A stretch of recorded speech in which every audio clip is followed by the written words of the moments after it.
So, good evening, and welcome to my live stream. That is going to be um,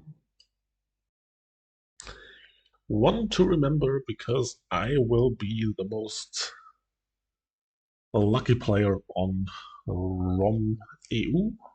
EU, that's what I hope for, at least,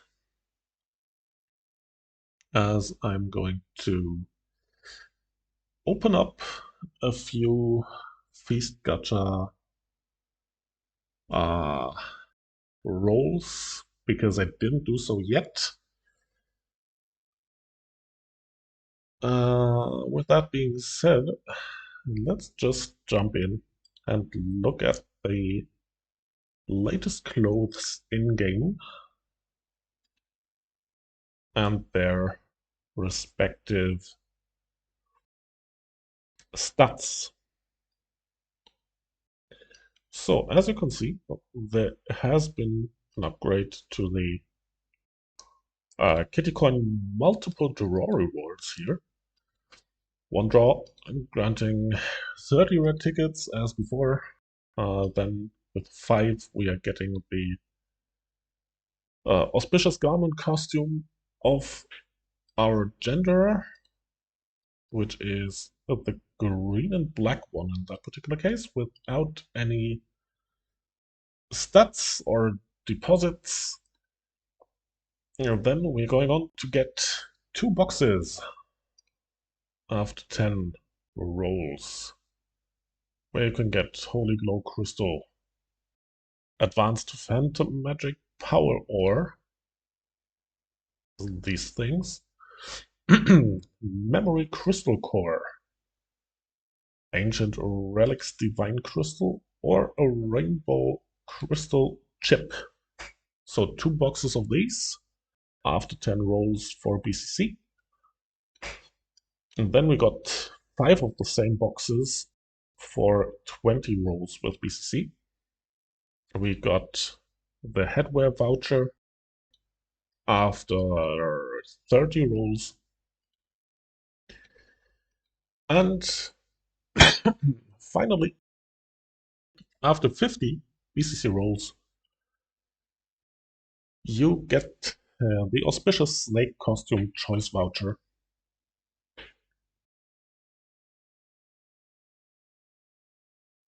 That lets you pick the costume of choice. So, um, we got the red one, for example, which is the main one here, as it is always displayed on the starting screen. We are going on to see the white one, which is pretty neat actually. I like that. Also, the golden snake on the side here. Just lovely details on this one, and also coloring looking quite good. Then we got a yellow one, yellow and black one,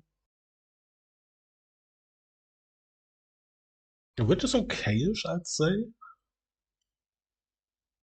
I'd not be particularly happy if I'm getting that one. But hey, remember, getting one first is more important than having a color of choice, right?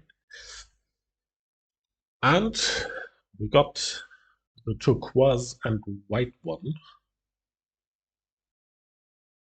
which somehow doesn't really fit the theme for me. I don't know. Well, that's basically my problem with this one, because everything's just held in black and red and gold most of the time, and you're just ending up with some bluish costume with all the red around and stuff, the orange, red, like I don't know, it just doesn't feel right. But that's also a choice. for a 0.5% chance here. And then we got the headgear Glimmering Snake, Red Flames, granting 8% physical attack and 5% demi-human damage bonus, which isn't too bad actually. MDef and max HP for the deposit. And then when scrolling down, also got that in a different color. Of course, color variations. Got a brown one as well. And can we call that pink? I think we can. To some extent. I don't know. So all of these with the same stats, obviously. And then going into these versions of the headgear. It basically is the same, only for magic users, granting 8% magic attack instead of physical attack for the other headgears. We got also 2 def and 30 max HP as a deposit. And got the colors black, white, or light gray. Ugh. I'm not too fond of my color knowledge, so I don't know how to properly identify this one. But that's brown, at least. I think that's something I can still see properly. And the pink version, which is rather more pinky than the male one. Oh no, it's actually the same. Okay. Moving forward, we got the tail. Snake Dance of Moon, 5% move speed and 8% poison damage, while granting 60 HP for depositing. And there we have it. Kind of getting offset by the wings a little bit. Let's just disable those. It's basically a snake biting your butt.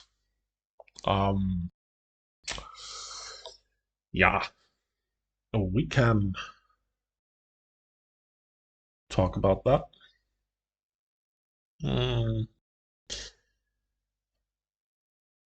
Must be painful to walk around like that.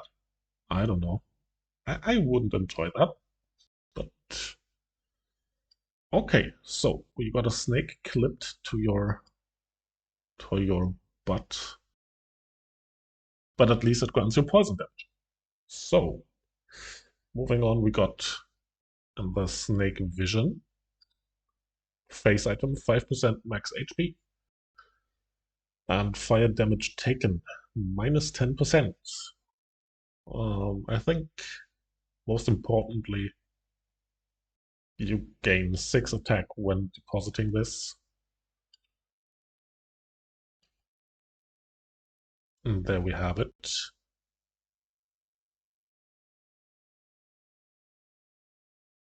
Some red, yellowish glasses. Moving on. Life is like a dream. 10 crit, 10% crit, and 10% crit damage for 6 magic attack as a deposit as a mouth item. At least I stopped breathing fire by now. Kind of got hot here. And the last one. The wings, same stats as always. 2 stats. And physical and magic pen. 4% each. 90 HP for depositing. And we had them on before. Also, obviously, as we are entering the Year of the Snake, Two snakes, one left, one right.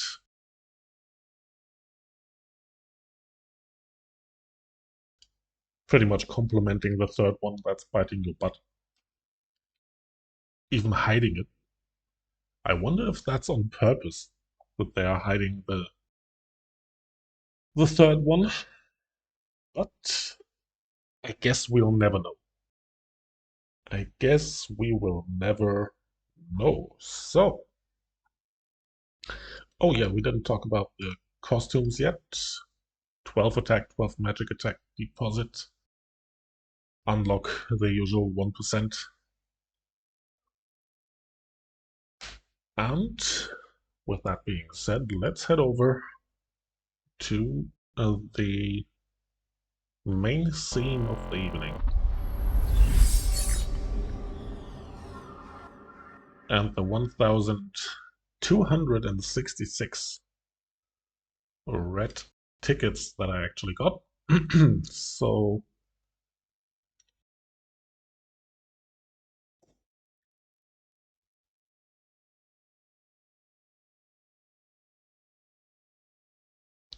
let's see. I mean, looking at the last stream I did, I had like 300 more tickets, I believe, and ended up with no direct costume pull out of these, but got my fifth costume shard with the last pull I had. So let's just say that I wasn't too happy about that. Um, so let's hope that this time will be better. I had three um, openings this month already, where I got Mora coins, Zenny, and I think Oracle Dust. So nothing too crazy. Um, but yeah, let's get right into the first poll here, because obviously we're not going to poll 10 times trying to save tickets. So let's get this started.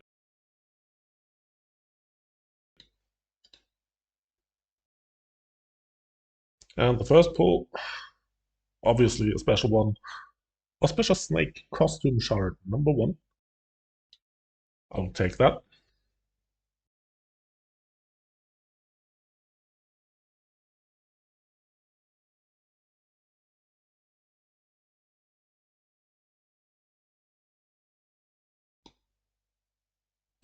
And obviously turning animation off for the next ones, else we are not going to finish this stream like ever. Draw number two, 20 Oracle Crystals. Uh, yeah, one of these pulls that you probably just don't need or just don't want. Um, I think the only worse things are bloody branches and dust, like gram dust being the worst pull ever. So yeah, could be worse. And I probably jinxed it, so probably chances of getting a branch or dust are pretty high now. Let's see. Oh no, Oracle Crystals 30 this time. So 50 in total so far.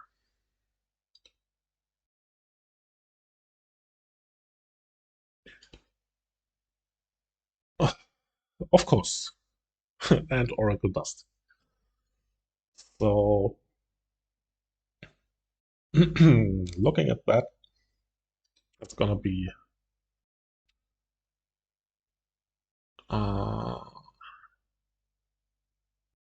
a pretty oracleish drawing here.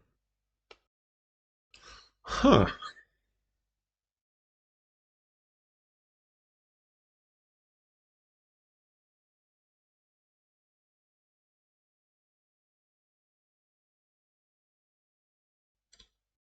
Next one.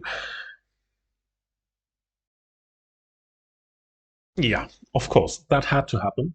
Like, it certainly was something I jinxed. A Bloody Dead Branch Feast, the first one. Called it out, like, it's the same thing as usual, just getting into a stream like that, saying it's one of the worst drops. And obviously you're going to get it. So let's move on. Oh, and we are done. Who would have thought? Who would have thought? 150 tickets in, and it's sparkling red on the screen with the Auspicious Snake Red Flames costume after 2 times Oracle Crystals, 1 time Oracle Dust, 1 shard, and a Bloody Branch Feast. We are looking at one of the costumes here that will get deposited in a few moments. Even the color is a pretty one with the red one, red and black. So we are going to take that and we are going to keep the 1086 tickets, obviously. I'm going to deposit for 12 attack, 12 magic attack, and 1% attack and 1% magic attack. And with that being said, we are going to look at some other things as the new GVG season is approaching currently, and we are on the verge of starting it. 2 days left until the season starts. Obviously, castles have been reset already, as you probably have seen. But also, we did have the front reset. What does that mean for Europe? So, Solaris, my own guild, still sitting on front 2 currently. We do have one main opponent, which is one world. If you are around on EU, you'll know that. Also sitting on battle line 2, which will be the front we are going to fight it out. Like, fighting it out in a way that we are trying to get to maximum points here, of course, both guilds. And then we got Carnival on that front as well. Pretty active guild. Kaizen was sitting on our front as well before, has switched to front 1. And will most likely stay out of contention of One World and Solaris for this one. And we got DR on front 3. Another, or basically the bigger French guild right now, as Nova disbanded to some extent. And we got Stalker on front 1 as well. Stalker actually being a guild that we've met on Sunday, having played War of Crystal against them. Pretty persistent trying to getting up to our MVP platform, and also pretty high in terms of attendance. I'd say it was like 50 players, plus minus. So definitely a guild to watch here, as they will be in contention with Kaizen as it stands. Obviously, you can still switch fronts here. But that would be a pretty interesting battle. We didn't see that battle yet on Sunday, though. Not much of it, because both guilds were on the opposite sides of the map, with Stalker being top right, Kaizen at bottom left. We got the Chaos Alt guild here, uh, which should be nothing to worry about most of the time. Front three. Right upon a Luminary, another guild that has seen strong showings recently. Also met them in Wolf Crystal not too long ago. Decent online numbers for EU. Strength level is right where it needs to be. And for me, one of the guilds that actually has a shot on finishing P1 alongside the others. Remember, the season actually has a change this time around, because the season will, for the first time ever, need you to complete 4 full weeks with full points in order to end up with maximum points here. It was 3 weeks before, so you will have to defend your castle for 4 total weeks and get all the attack points in. Every single stronghold you'll have to hold from the 3 that actually ground points, so strongholds 1, 2, 3. Or stronghold number 1, the only one in Luina castles. I'm going to get to that later on, because that is something that players didn't like so much before. Um, and where we've seen quite a bunch of discussions, actually, when it came to how the new castle map in Luina actually affects the GVG season in a bad way. But as I said, we'll get to that later on. Then we got Jasmine's, also front one. Can't see Jasmine's really competing for uh, the top 1 finish here. No idea where that should come from, but, and that's an interesting take here. Considering that guilds are listed by their activity inside the guild, you are seeing guilds like Jasmine's on top of guilds like Chaos and Unity, right? And that's something you should always keep in mind if you're looking at this, because uh, certainly it just shows what state even the big guilds are in on EU. Could be way better. Remember, Chaos still by far the number 3 guild in terms of strength on EU, even with 87 members, which isn't too low. Solaris was at 90 last night, so I'm not going to try to blackmail someone here or something. Don't get me wrong in that regard. Chaos and also Unity, another Russian guild on front 3, and joining the R for the battle. Also OCD, front 3 as well. Also one of these guilds that could make it if, and that's a big if, they find ways to get along with Chaos, with Unity, and the other guilds that actually are around. Because, obviously, space is limited. And given the fact that you need 4 weeks of full points, you will need to attack a castle at some point, you will need to break a castle, a large castle at some point. Now, looking at these 3 guilds here, Chaos, Unity, and OCD, you will have 3 guilds competing for 3 of the 4 large castles on front 3 already, which only leaves spots for 1 other large castle. And that provides opportunity to just block other guilds out there, like keeping them out of the castle for whatever that's worth. Um, we got Phoenix on line 3 as well.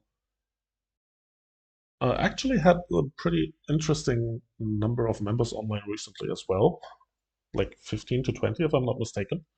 Same goes for MIB, which are located on front 1. Also another Russian guild here. Euphoria, being the top German guild currently on EU front 2, joining Solaris and One World. That will be tough for them though, as Solaris and One World will most likely uh, enter different castles from the get-go to not fight each other when it comes to getting the top points. Another Russian guild coming up. Battle Line 1. The Unity Alt Guild, also front 1. Phil Euro. Pretty sure that this was marked as an alt guild back in the day when I think it was Alamat was still around.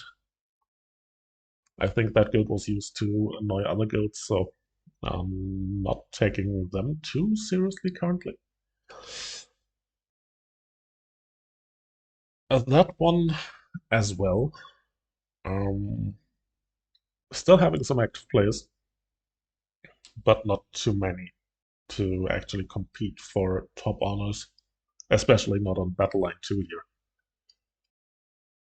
And then scrolling down doesn't get any better. We got Ultima, 78 members currently, Battle Line 2 as well. And tough for them to get into a castle here, a large castle especially. We got Rehab, front 1, one of the guilds that might try to get into a spot. Unlikely to do so, but you never know.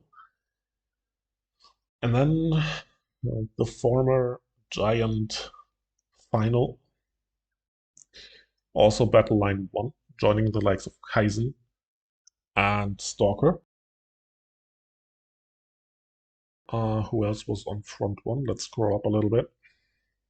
Luminary as well. So that's going to be an interesting take because, as I said, one guild has to lose a castle if those guilds want to have top points. So that's going to be tough for whoever's going to play there. As you know, Kaizen and Luminary are in some kind of alliance currently.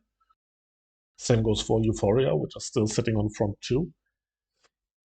But that might pose problems for Final here, because certainly, yes, they still have strong players around, but they are lacking the mass of members. And if you're having to defend a huge castle with many strongholds, well, that might prove tricky. So Final, front 1, Empire, another Russian guild, is relocating to front 2 currently. As you can see right here at the bottom right corner. And we are going to see how that will take place from 2. Not too competitive, except for like having the 2 strongest skills on the server currently. But also no contender, in my opinion, for the top honors. Same goes for the next guilds, Luminary, Eclipsed. Underworld as well, also sitting on front 2. Eclipsed front 1 together with Kaizen, Final, Stalker. No way for Eclipse to get in to the top honors here. If they are staying on front 1. And then we got Suicide, Vortex, Suicide on front 1, Vortex on 2. We got Evil Corp, interesting guild, as it's been a random stars guild for quite a substantial amount of time.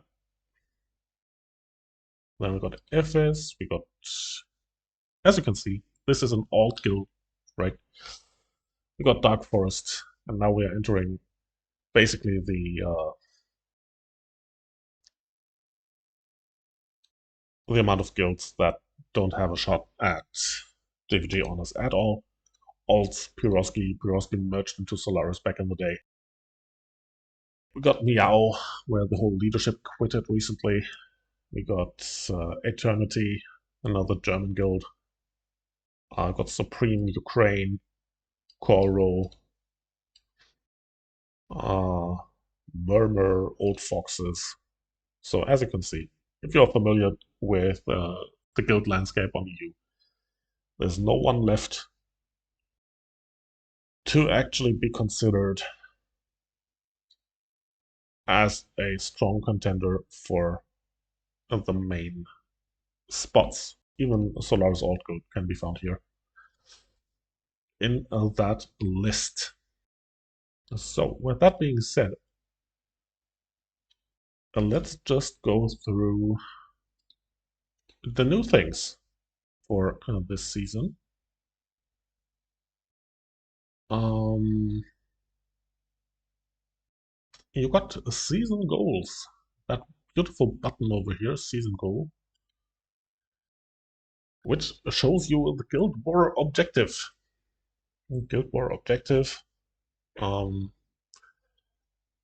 is separated into two different goal types. We got the group objective on top, like expelling enemies, capturing bases, strongholds in that particular case. And just for the correct wording here, we got bases competed for, and we got captured strongholds. So these are the group goals which you have to complete with your guild or with your party in order to complete. And then you got the individual goal that you have to tackle yourself. Attack Imperiums, like dealing damage to the Imp, destroy Imperium, successfully defeating one, participate in Imperium destruction, which will be the easiest one of those three to get, then expel enemy adventurers, join Guild War, important, right?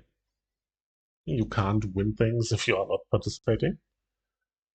Capturing strongholds, resurrecting players, matching personal objective honor of 3,200 points. Kills. And participating in stronghold defense for a total of 5 minutes. If you're looking at these rewards, we got plenty of honor proof. We got Through War Gold Coin, the currency that you will need to upgrade and buy your seasonal gears. And we got the new currency, which is called Excellence. Excellence will be used over here to the left to upgrade your personal rank. And as you can see,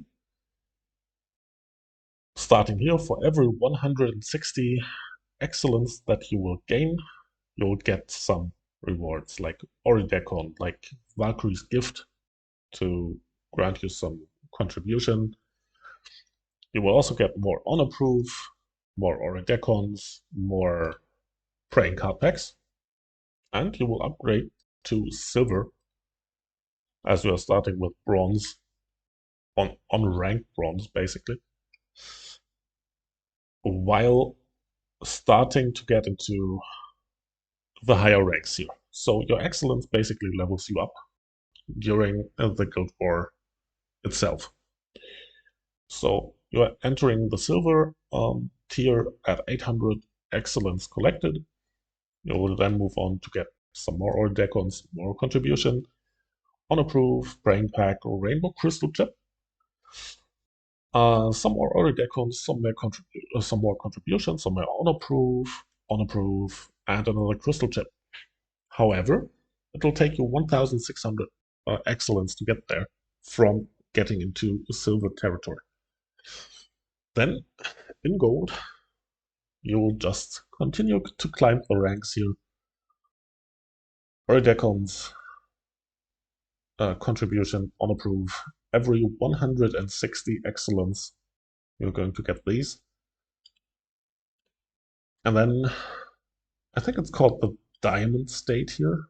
Should be diamond. So it's on approve after that. Rainbow crystal chip on approve, on approve, on approve, on approve. And you got the master rank at the end at 4,800 total excellence. I don't know how or if actually we are able to reach those, or in which time frame this will be collected, obviously, because it says session ends in 6 weeks. So that would mean that it runs only for the 6 weeks of the actual season. And getting 4,800 excellence through that seems to be a bit tricky, I guess. We'll have to wait and see how that goes. But as you can see, you're able to get a join Guild War, for example, 3 times, capturing Stronghold 3 times. So joining Guild War already grants you 150, capturing Strongholds also 150. Resurrecting 6 ally adventurers in total 3 times grants you 30 in total. The honor proof, or the objective honor, that's an interesting thing though, because as you can see, personal target base honor value for this match reaches a 0 of 1,000, right? Usually you end up with a 3.2k easily. So, question is if there's a possibility to have those rewards being cumulative, like getting, let's say, 150 excellence for finishing the 3.2k.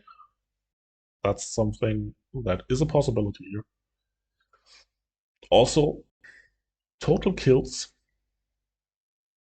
and not granting any excellence, which is a nice thing, to be honest, because it does not favor any DPS classes over support classes.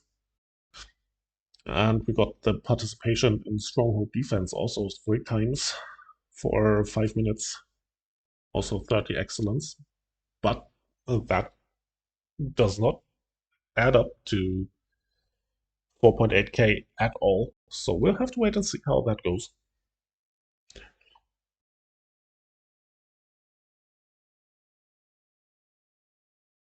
And yeah, let's just stick to that for a little while, because we are going through the... can we actually see that yet? No, I think it's not in here. No, it's only the city capturing. Stat. Do we have any...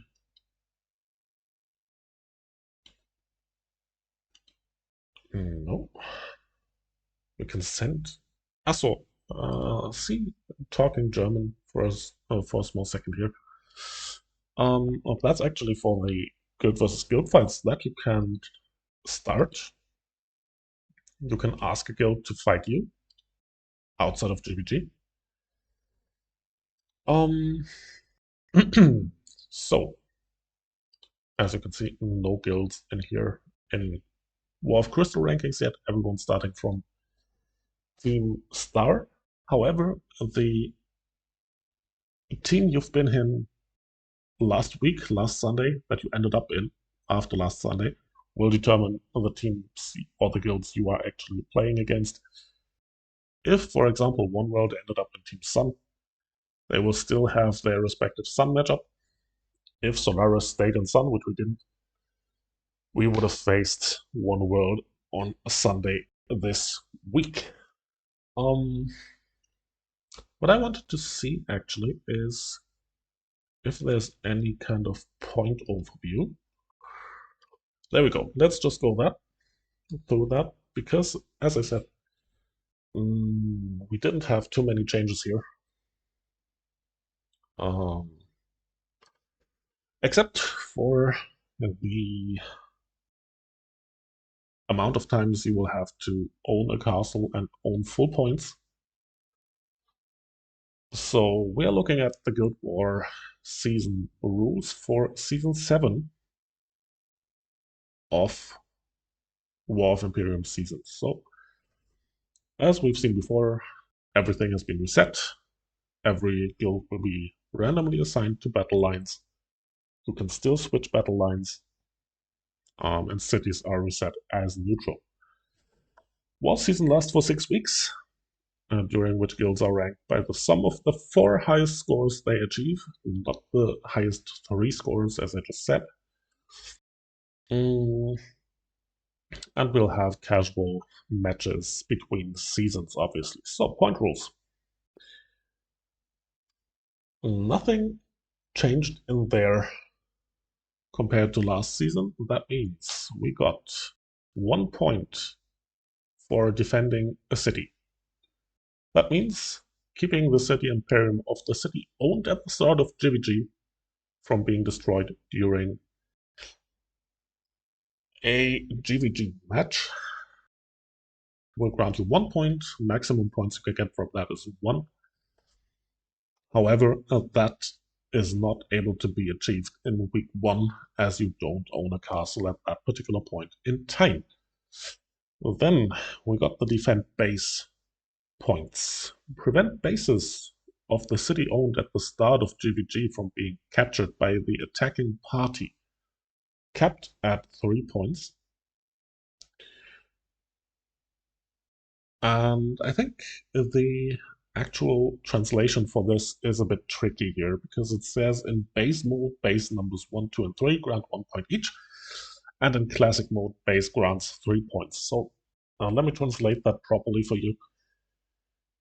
Base mode is the GVG mode, the War of Imperium mode we've been playing for the last 1.5 years. And the castles that own 8 strongholds, if we are looking at the big ones. So you'll have to keep strongholds 1, 2, and 3 in those, and each of those strongholds grants 1 point each. However, with the addition of the new Luina castles, we got the classic mode implemented. So Luina castles are considered as classic mode here. If you're holding on to the stronghold there, you will win all 3 points. And what does that mean in terms of how the GVG season will be played? Considering how bad it is to attack the new castle, the Luina castles,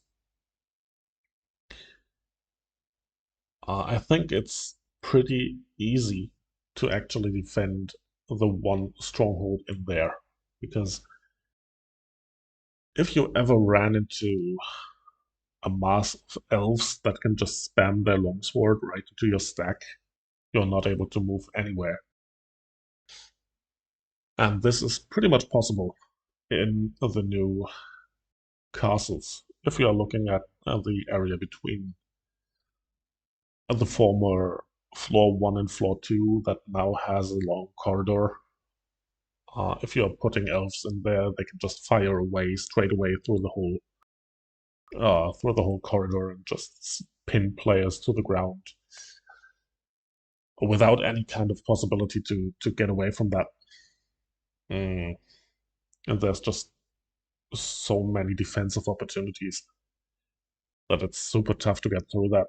Especially looking at you once again, because certainly this is the easiest way for me to address that.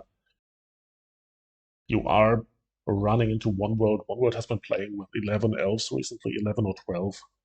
And if you imagine, like, 8 of them just firing longswords into the stack, with the 4 of them pulling everyone that just passes through, however they're going through there. you're going absolutely nowhere.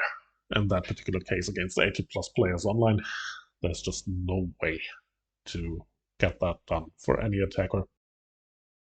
And I'm pretty sure that it's even impossible, or even more impossible, for multiple attackers to get through there when they start hindering each other from um, setting their attack up properly or whatever. So Luina will be, or will most likely be, the choice for those guilds that actually come through Mars and can just block that path big time. Also, you just have to concentrate on one stronghold.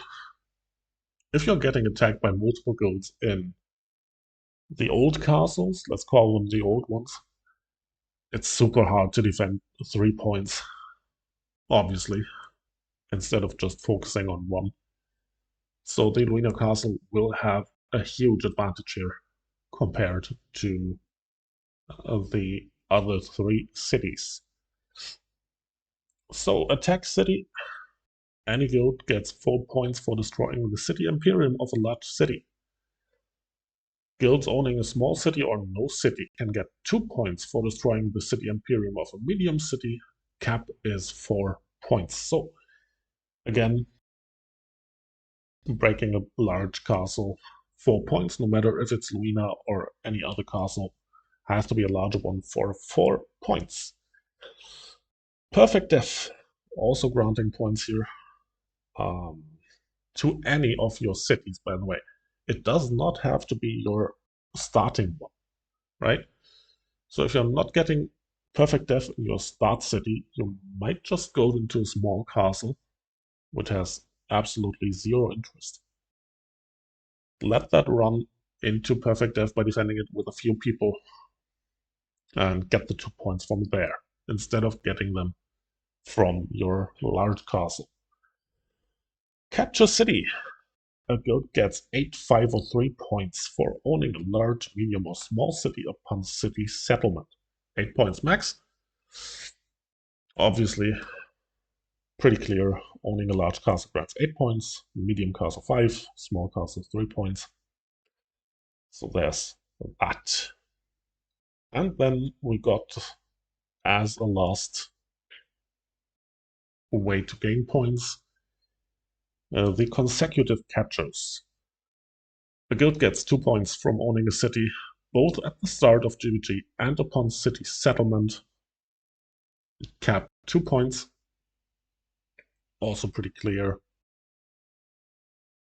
If you own a city at the start of war and at the end of war, that's all you need to do for those 2 points. That means we are sitting at 16, 19, 20 total points per week after week 1. Week 1 will only let you get a total of 14, I believe it was, points of 16. Because certainly you can't fulfill the consecutive captures, for example, because you didn't own a castle at the start. You cannot get the defense city points, and you also cannot get the points for base defending, because you did not own a castle at the very start. So, the season rewards. If a guild captures a large city during season, the members will get a season mount that lasts 7 days. Basically, the mount that you will get at the end of the season if you are finishing P1.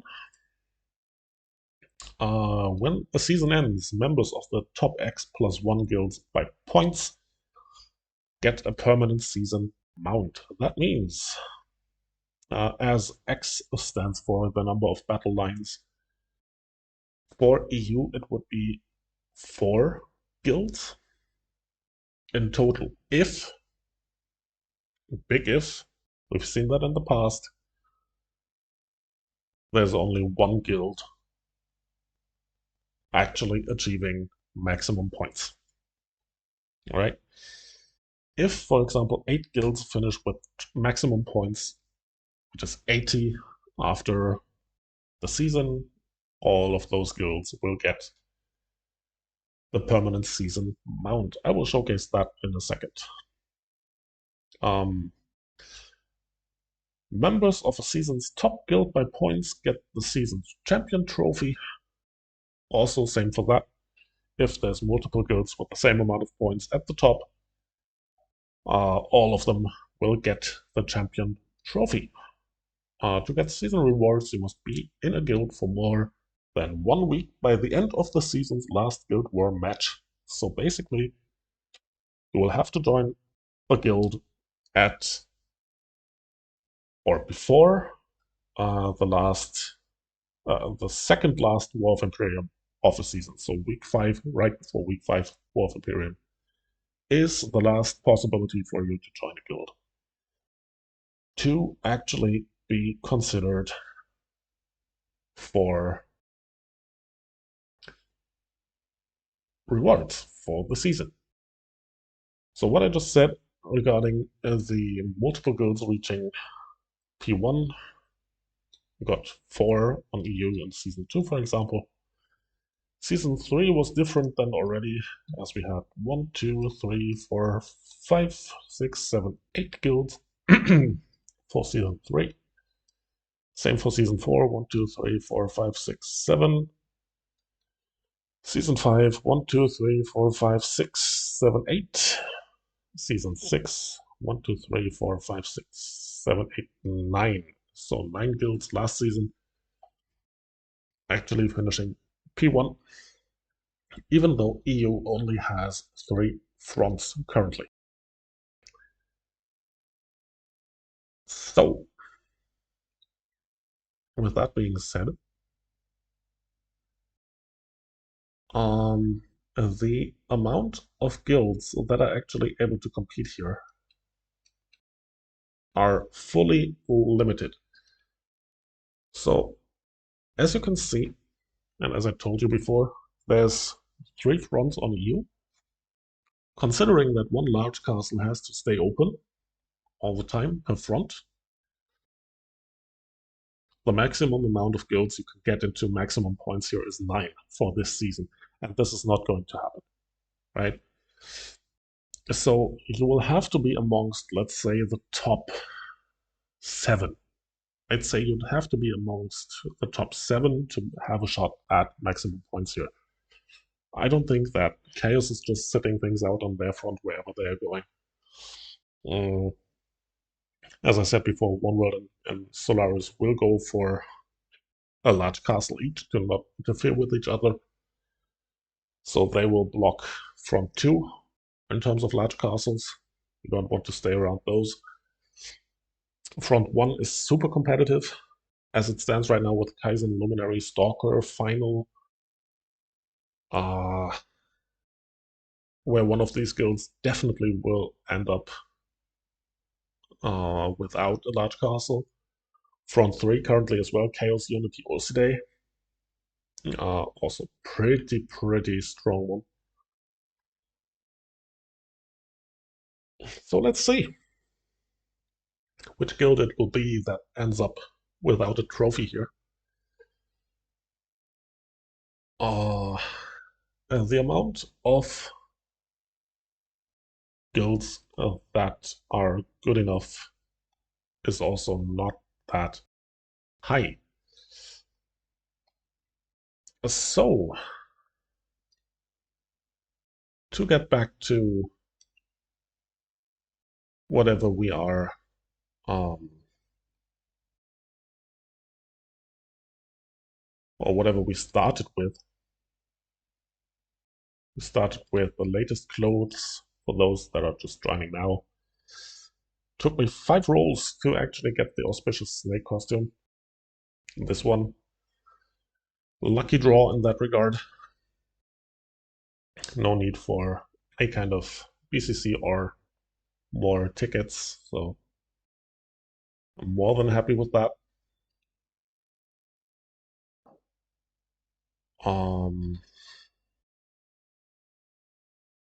And yeah, actually seeing the new the rewards here for multiple BCC rolls is rather encouraging. We are looking through those as well. Advanced resource choice gift boxes, basically granting everything you need currently. The advanced phantom magic power, or for example, 10 of those. Well, that's a decent amount. I mean, it should be more than we are getting from the current, or from one run through Secret Realm of Phantom, I believe. And then we got the Memory Crystal Core, always nice to have.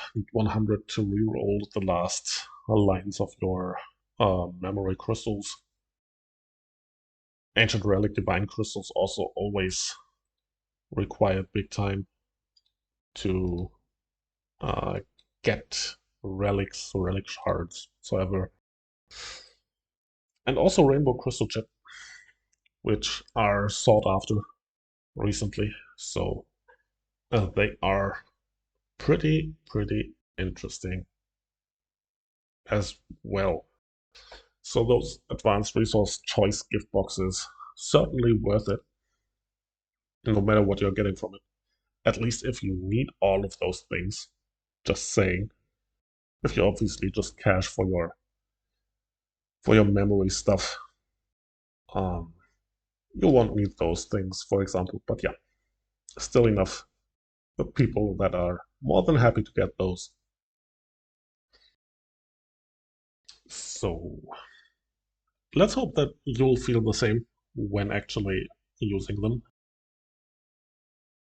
or using BCC to get your costume. If you have to use them to get your costume, because certainly what I hope is that you are more than happy with getting enough tickets to roll them like I did before, right? Mm,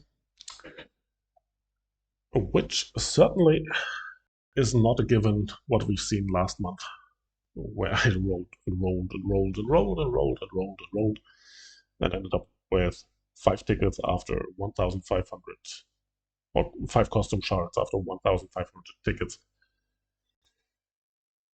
So yeah, that's basically what's new and what's coming. So, another thing, as we were just talking about Guild Wars, that stood out here.